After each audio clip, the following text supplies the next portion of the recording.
یہ جو شمر تھا نا پانی بند کرنے والا اور حضور کی اولاد پاک کو قتل کرنے والا، جب مختار ثقفی کی فوجیں اس کے پیچھے لگی نا تو یہ دوڑا مدینے کی طرف، مضافات مدینہ میں دوڑتا دوڑتا دوڑتا دوڑتا ایک ایسے خیمے میں داخل ہوا جس خیمے کے اندر مصلی پہ امام زین العابدین تشریف فرما رضی اللہ عنہ۔ یوں نظر اٹھی امام علی مقام، کیونکہ وہ دوڑا آیا تھا اور گرمی کا موسم تھا تو سانس پھولا ہوا تھا، تو امام فرمانے لگے پانی پلاؤں؟ دشمن ہے نا، میں نے کہا کام مشکل ہے اور انسان آیا ہی مشقت میں، اور اپنے آپ کو مشقت میں ڈالے نا، پانی پلاؤں کس کو جس نے پانی بند کیا؟ تو شمر سمجھا کہ انہوں نے پہچانا نہیں۔ امام اٹھے، مٹکے سے پانی پیالے میں ڈالا اور بھر کے دیا، کہا پی لو۔ پیاس بڑی شدید تھی، وہ پی گیا۔ امام نے ایک پیالہ اور بھر کے دیا، تیسرا پیالہ اور دیا، جی بھر کے پانی پی لیا، تھوڑا سستا لیا، سانس بحال ہو گئی۔ امام مصلی پہ چلے گئے، اسے بھی محسوس ہوا کہ جو فوج میرے پیچھے لگی تھی وہ دائیں بائیں ہو گئی۔ وہ باہر نکلا، کام تو مشکل ہے پر میں نے کہا دشمن کو اس طرح بھی مارا جا سکتا، یہ بھی ہے کردار اور اخلاق کی عظمت جس سے دشمن قتل ہوتے ہیں۔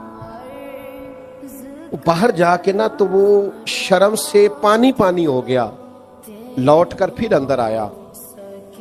اسے پتا تھا کہ فوجیں میرے پیچھے ہیں، مرنا تو میں نے ہے ہی، تو ایک سچ نہ بول جاؤں جاتے جاتے۔ کہنے لگا زین العابدین شاید پہچانا نہیں، شرم سے گردن جھکی ہوئی، شاید آپ نے پہچانا نہیں۔ تو امام اللہ کا ذکر کر رہے تھے، یوں آنکھ مبارک اٹھائی، فرمایا کربلا میں میرا سارا خاندان تو نے پیاسا ذبح کر دیا، میں تجھے بھلا سکتا ہوں؟ تو جیسے ہی اندر آیا ہے مجھے 6 ماہ کے علی اصغر کی وہ خون میں لت پت لاش مبارک یاد آ گئی تھی۔ تو جیسے ہی اندر آیا مجھے چچا عباس کے کٹے ہوئے بازو اور ان کی درد یاد آئی تھی۔ میں نے اپنی پھپھی کو جن سسکیوں کے وہ اپنے آپ کو سمیٹتے اور صبر کرتے دیکھا ہے وہ کیفیت یاد آئی، اور تو جیسے ہی اندر آیا ہے مجھے اپنے باپ کا نیزے پہ چڑھا ہوا سر یاد آیا تھا۔ یہ کہتے کہتے امام کے پھر آنسو نکلے، آنسو پوچھے تو شمر گھٹنوں کے بل بیٹھ گیا، کہنے لگا زین العابدین پہچان گئے تھے تو پھر پانی کیوں پلایا؟